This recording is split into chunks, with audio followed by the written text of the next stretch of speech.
When it comes to the coronavirus, you are the most vulnerable person in your household. And I know what you're thinking. No, it's my grandma, she stays with us, she would be more sick than, or no, it's my mom, she's a diabetic, or oh, my brother, he has a disability, my dad, whoever. You're wrong. It's you.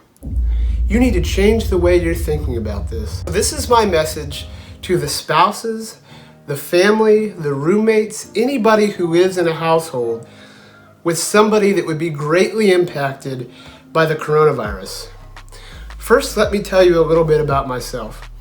I'm 28. My wife and I live in an apartment in St. Louis, Missouri, and my lungs function at 37% due to the ongoing damage caused by my lung disease, cystic fibrosis.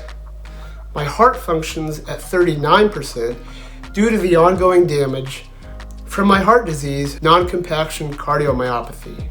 I know, I was that unlucky. I was blessed with 2 genetic diseases, and in the event I catch the coronavirus, it's unlikely I would survive. So let me tell you what I meant by saying you are the most vulnerable person in your household. Let me say how incredibly thankful I am to have a wife who's a perfect example of what it looks like to live as though she was the most vulnerable person in our household.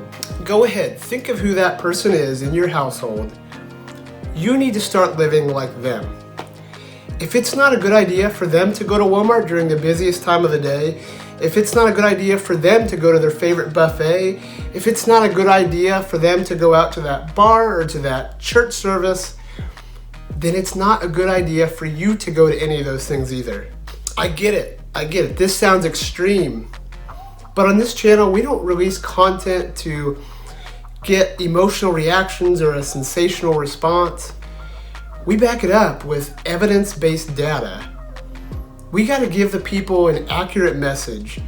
They need to know that the information they're getting is based on research and studies, not a politician, not Facebook memes, not social media. The message needs to be clear, accurate, and precise. In a study looking at 187 patients who had confirmed coronavirus, the data showed that the median incubation period was 5.1 days, and that most of the patients experienced an incubation period of 4.5 to 5.8 days. And just a reminder, incubation period is the time period in which you are first exposed to the virus to when you first showed symptoms. And evidence showed that during that time period, others in close proximity to the patients still caught the virus, having only been exposed to that person before they displayed symptoms. This is what makes the coronavirus so incredibly dangerous. Okay, think of who that person in your household is again. If they were to go out, what protective equipment or stuff, what would they need?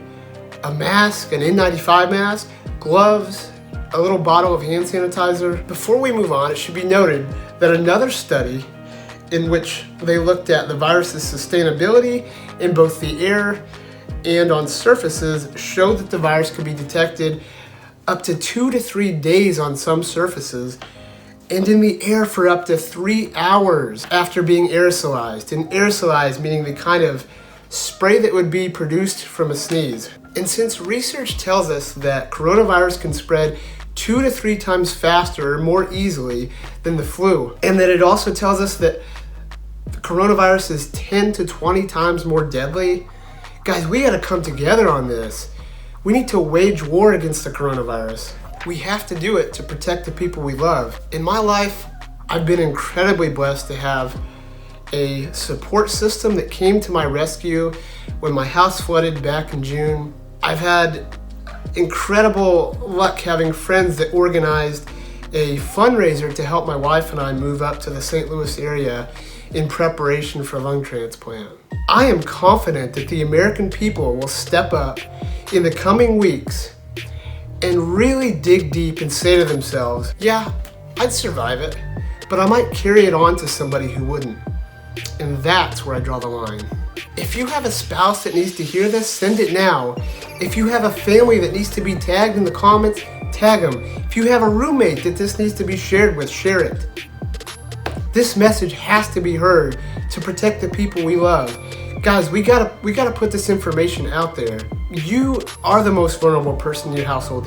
Everybody in your household defaults to the same level and measures of protection and susceptibility and vulnerability that the most vulnerable person in your household has or lives by.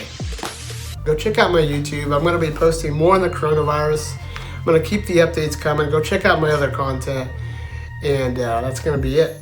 Temptation, signing out.